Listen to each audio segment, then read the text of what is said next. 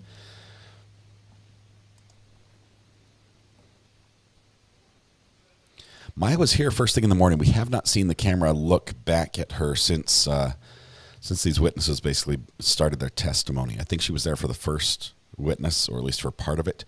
I haven't seen her since then.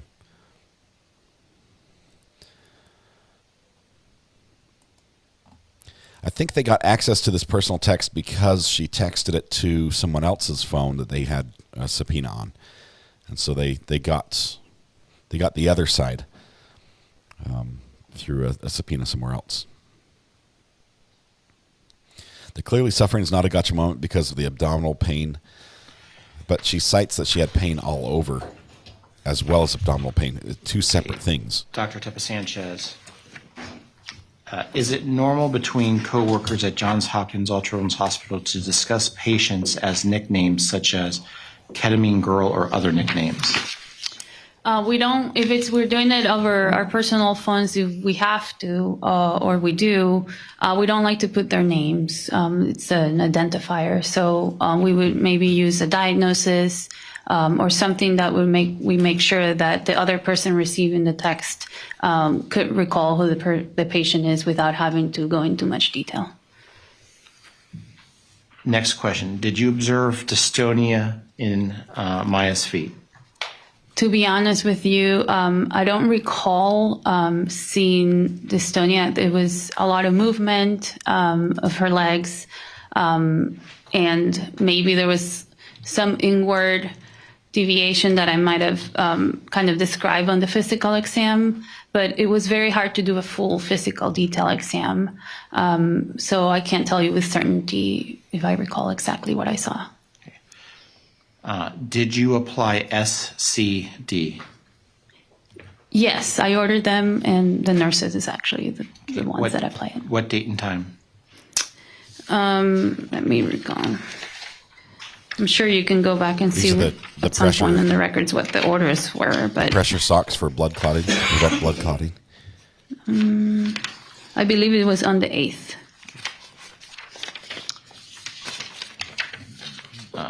This sounds excruciating for CRPS. What was Maya's reaction? I don't recall if they were actually placed, and I didn't recall having a discussion of how that she was feeling with them. It was ordered. Okay. Next question. Did you document Beata's comments of death and going to heaven? Or sorry, you did document Beata's comments of death and going to heaven. Did you also point this out clearly to Dr. Sally Smith during your October 8th after your rounds phone call to Dr. Sally Smith? I don't recall talking to Sally Smith about that specific point. Okay. Are you the one that said, quote, learned today, end quote? If not, do you know now who said it? On the text messages? Yes. I believe that's what it's referring to, yes. No, I didn't. I received that text. Okay. You testified after Maya left your care about October 8th, you had no further contact, but it appears by private text messages you were, quote, keeping up, end quote, on patient Maya. Is that correct? No. First of all, I took care of her until the 9th. That's a Sunday. And I would have to see the messages because I never took care of her, and I don't think on the messages it says anything of that sort. Would seeing the messages help? Yes. Judge is going to refresh your recollection. Go ahead, put it up, please. Put up the messages. Let's look at those one more time in front of the jury. Let them look as well. So I'm the one on blue if you guys are seeing that.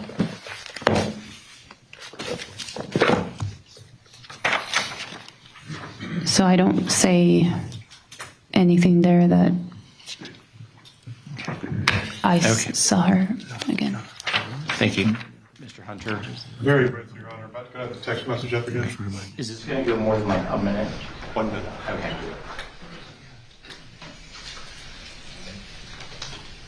So I'm trying to find the text message. The entry learned today is not you, is that correct? Learned it? No, that's not me. That came to you? That came to me. Okay. I am on blue. Very good. Thank you. Anything follow up? Dr. Tepa, did you say that doctors at Johns Hopkins are not allowed to use the patient's name outside to protect their identities? We don't like to use our patients, like, at least me. Well, I think you said doctors, didn't you? I don't like Doctors to. there? I think, I'm trying to use my common practice and say, I can try to generalize, but I don't know what others do. I'm saying the reasons of why. I'm sorry. Can we bring up 2116001? Nancy Rolfe, thanks for the super chat. Appreciate that. If you have a question or something that I can answer for you, Dr. let me know. Dees? I do know Dr. Dees. And she was on... You're on object to him asking this witness about what other doctors are doing. Sustained. I'm not a judge, it's just for the use of the name. Well, Dr. Tepa Sanchez isn't a part of this text exchange, right? No. It was Okay. directed towards So, all doctors. Sustained. Anything further from the jury? Okay, seeing none, members of the jury, I hope you have a wonderful lunch. I'm going to ask that they be back at 1:30. Do not discuss this case amongst yourselves. Do not do any investigation and receive no information.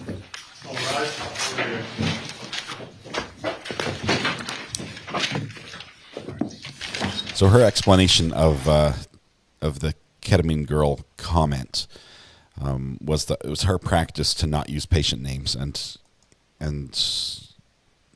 I would say a better practice would be to not discuss patients over your personal cell phone.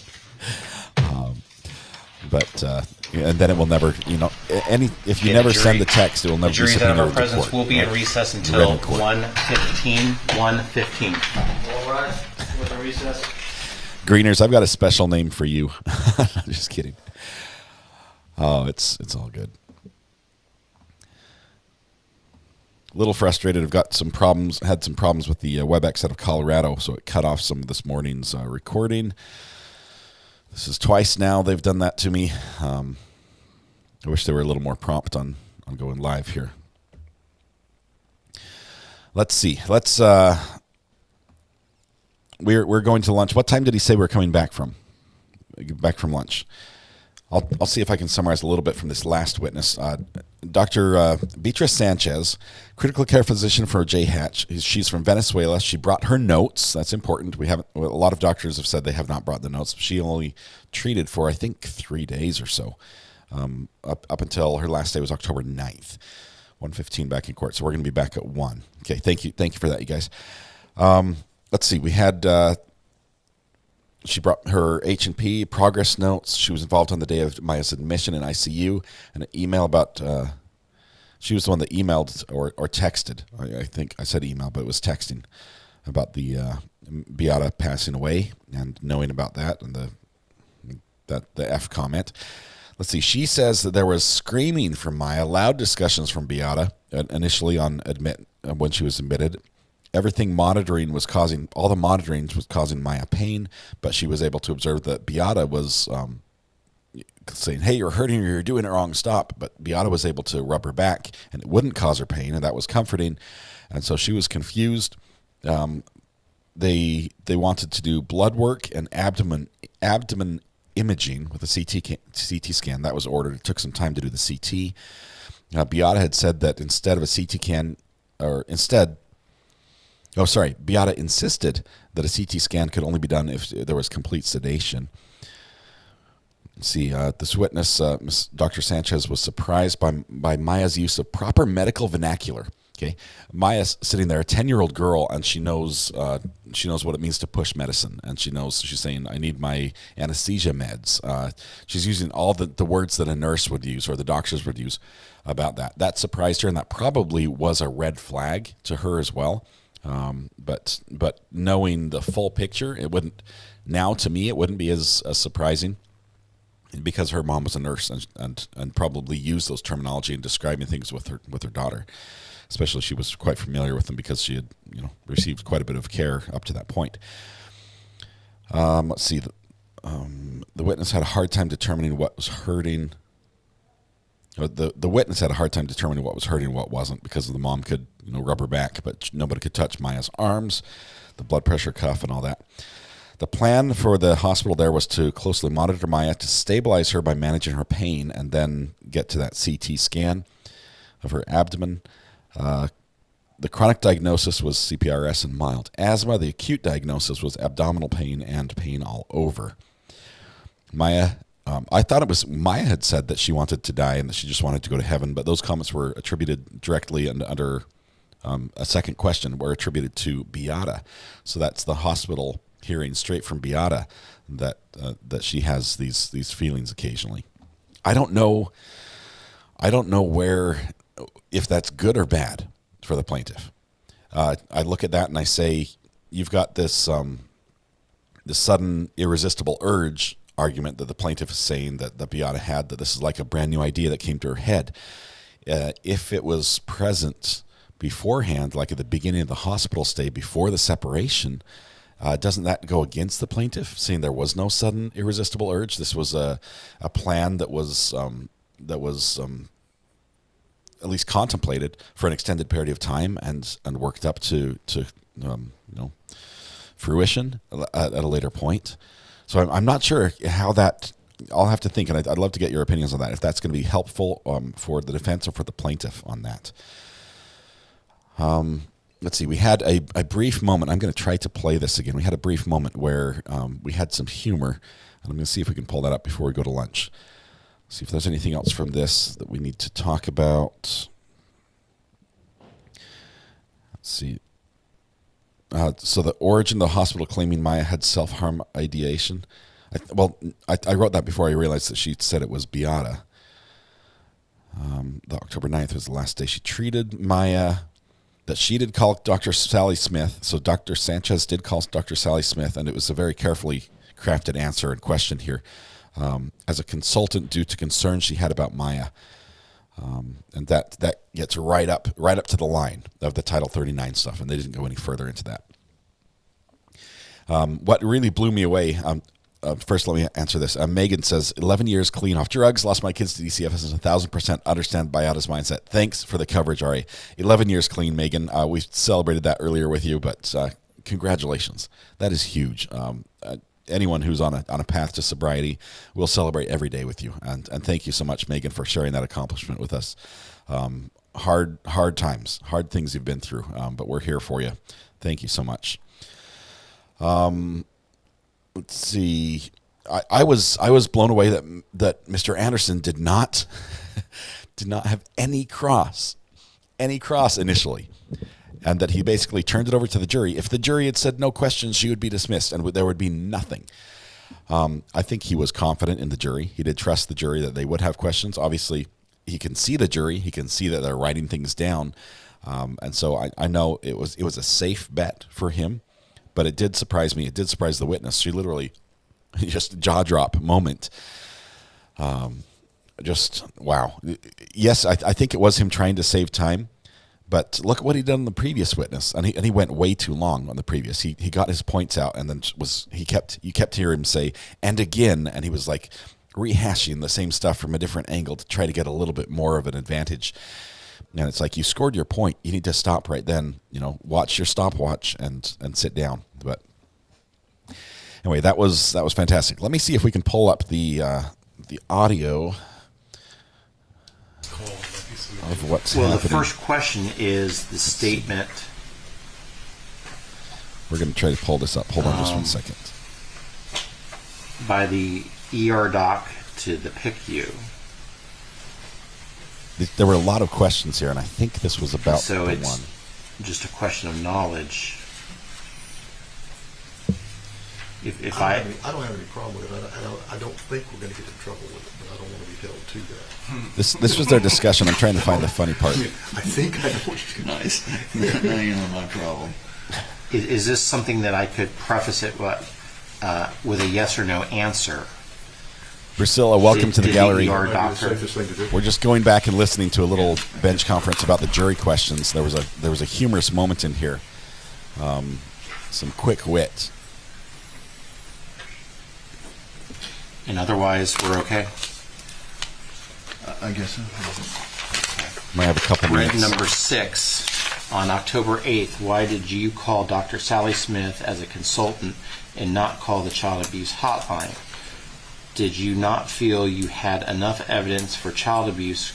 Correct me if I am not correct. You could have just made a call to the child abuse hotline and not call Sally Smith to get started with CPI. Yikes. Yikes. We all know that the reason is that there was a previous call screened on October 7th. So, again, it's a dangerous question. She knew that a call had been made. She didn't know the outcome. Oh, okay. Well, inviting her to speculate what the outcome would also be. No, she doesn't know. Okay, so she doesn't know what the status was. I think it's dangerous. We're listening for a funny moment. A couple of you said you missed Will this. Robinson is in order. Right here. He says, Danger Will Robinson.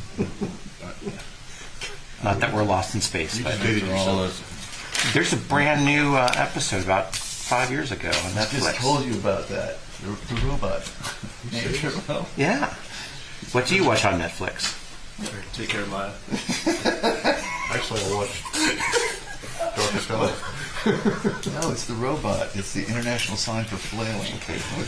Okay, so I hear there's so that was the funny bit. Yeah, I think it was Mr. Whitney that responded. So the judge looks at the question. And he says, "Okay, we've got a little problem here. We've got, we're approaching the Danger Will Robinson moment," and so he uses a little reference, and then goes on a little tangent and said, "Hey, there's a brand new episode on Netflix," and I was just talking about the other day, and somebody else was like, "I've never heard of that," and the judge says, "Well, what do you watch on Netflix?" And Mr. Whitney, without missing a beat, says, "Taking Care of Maya," which is basically their argument, their case, and completely from their perspective, which was funny. So I wanted to go back and play that for you for that reason. You guys had asked for it, so there you go. All right, we have. Let's see. Okay, let's go there. Caught up there. We have time for lunch. Is there anything else we need to go over? What is time for lunch? Did we talk about Michelle Smith, the first witness this morning? She was the critical care physician at J. Hatch. The director was by Hunter, crossed by Anderson again.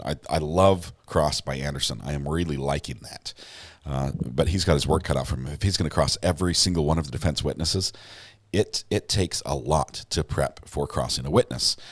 We've heard, I know that, not because I've done it, but because I heard that from many, many attorneys as we hear, I need to prep for this witness. They're all upset that they don't have enough time to prep. We're just finding out now. And so prepping for crossing a witness is very important. It takes a lot of time. And Mr. Anderson is crossing a lot of witnesses. So tons of work by Mr. Anderson. Michelle Smith talked about the discussions to transfer Maya. Beata wanted to talk to Nemours and explain the additional info that was not in Maya's record. She had requested an intrathecal infusion pump. Michelle Smith they did arrange that call. It had Santana on it as well as Torres, Beata.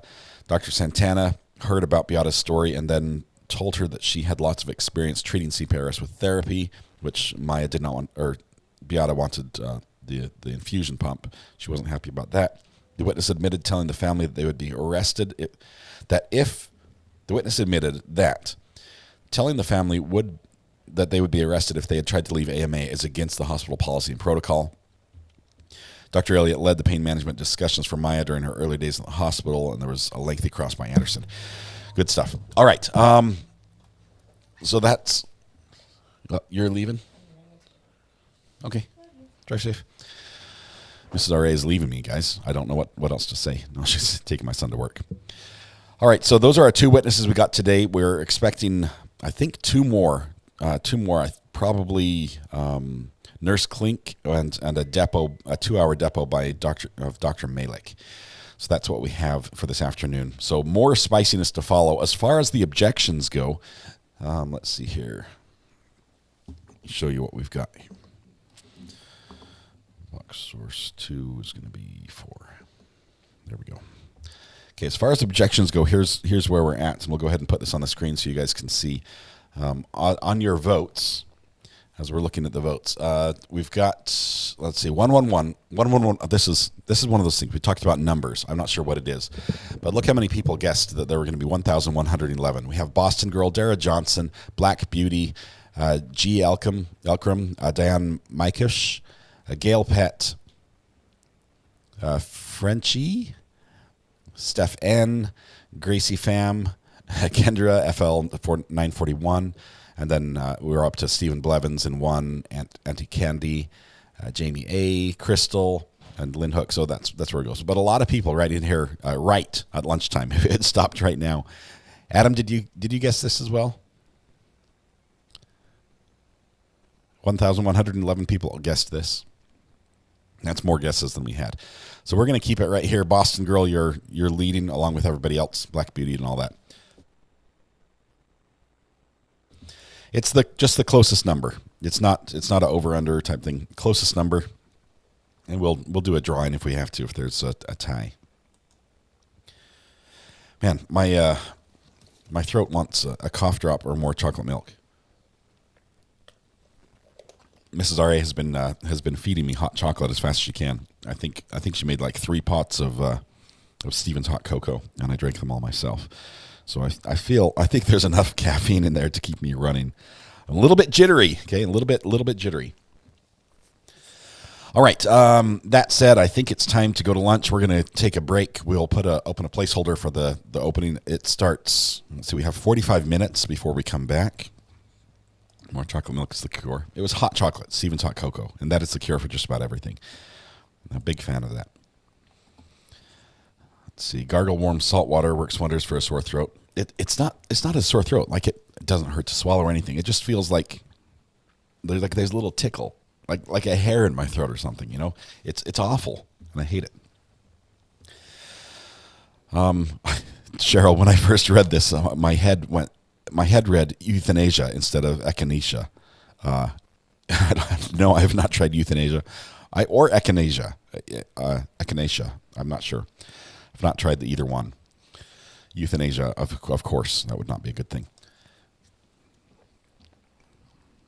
Whoever guessed the 20,000 objection is going to win. Anderson is on fire.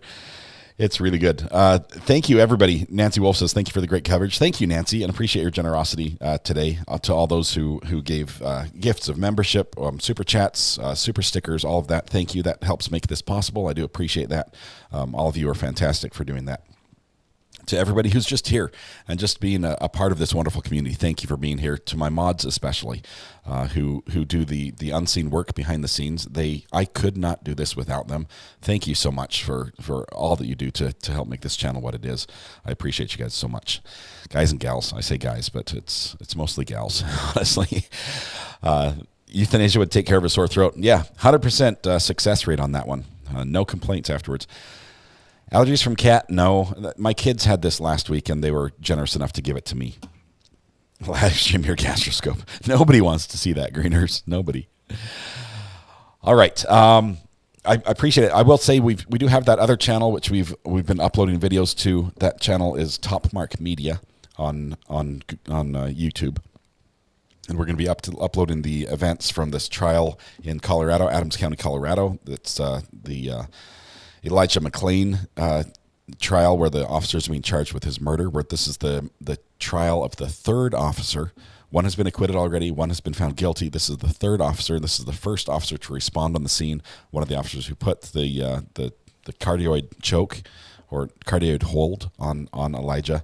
And so it's going to be interesting. We're posting that as at the end of day because the judge does not allow us to live stream it. So following the judge's order, we are uploading that at the end of the day. Yesterday's video, because they never broke for lunch, was 70 gigabytes. And I uploaded it in 20 minutes. I love fiber internet. It was wonderful. A 20-minute upload for 70 gigabytes of data is just unheard of. And it will take, I think YouTube said it would take,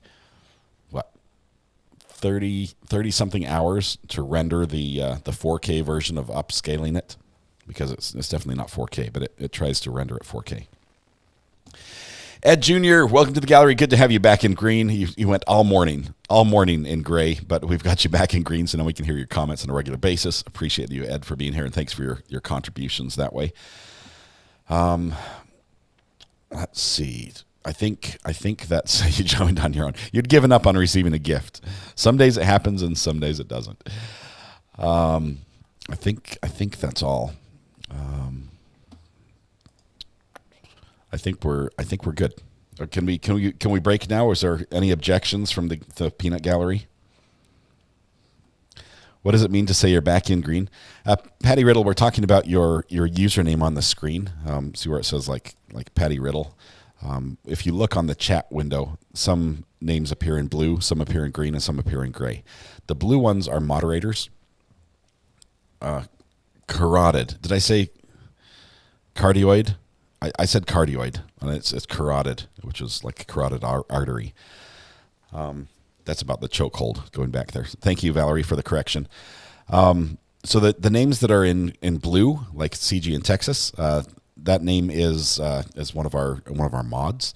If your name is in green, that means you were either gifted or have purchased a membership yourself, which is just wonderful. That's supporting the channel financially, and thank you so much for that. If your name's in gray, it means that you're just a subscriber, but that's don't say just, okay? Because we love our subscribers. You're allowed to chat all you want, but you don't get the benefit of having slow mode turned off. And we have to have slow mode on because trolls come in and just start spewing stuff into chat, and they can be really offensive really quickly. And by putting that restriction of slow mode on, it helps a little bit with us being able to catch them and get rid of them before they cause a lot of damage. That we just don't need that. So that's the difference. And saying you're back in green means you're back on the member side. Speaking of members, Lynn Hoke, woohoo, just noticed 9 months of support. Thank you very much, Lynn. Appreciate that. Can I get the other channel link? I can give that to you really quickly. I think I can. Hold on one second. I can't type and talk at the same time, as you guys see. I can multitask in many situations, but I cannot type and talk. All right. There it is. Copy. So the other channel is right here. Should be in chat right there. There we go. That's the other channel. Just know that channel is not just a clone of this channel. It'll have videos that we've obtained permission, like the one we have right now that's going up, permission from the court to record and repost. It'll have some licensed material that we're licensing from other sources, that we're sort of aggregating information, and it will be going into some fields that although it will not be a political channel where I'm like spouting political opinions or beliefs, it will address issues that might have political factors as sort of like a core element or predominantly present in them. So that's where we're at. The contest is still going. Yes, it's on the screen right here. I think winning right now is Boston Girl, Dara Johnson, Black Beauty, G. Elkram, Diane Muktouche. Sorry, I can't say your name. Hold on one second. Let's go here. Cut. There we go. Diane, Gail Pett, Frenchie, Stefan, Gracie Pham, Kendra, FL941. All of you guessed 1,111, and that's what we're at right now. We're at 1,111. So, unfortunately, we're probably going to go higher. So, good news and bad news. You're right for a moment, but it might end higher. That's a better way to say it. Thank you. I try. All right, I think we're going to go to lunch.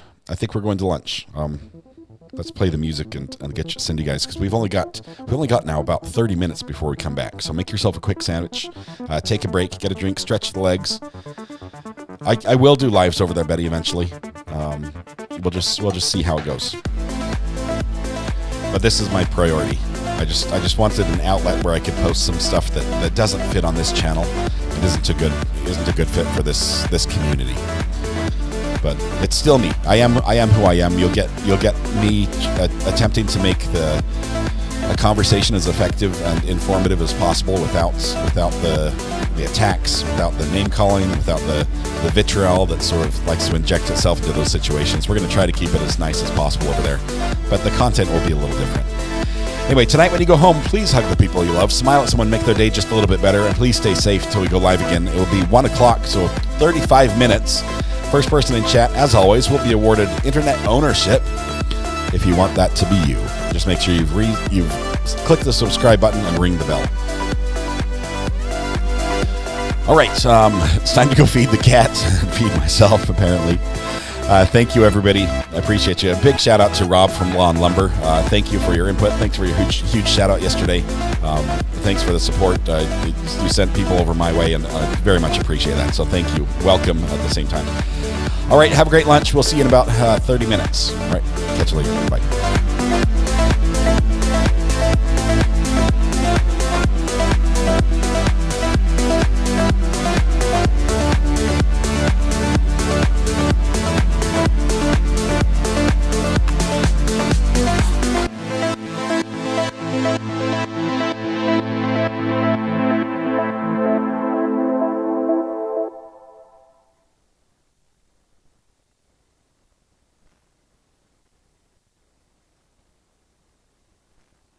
Bring the jury.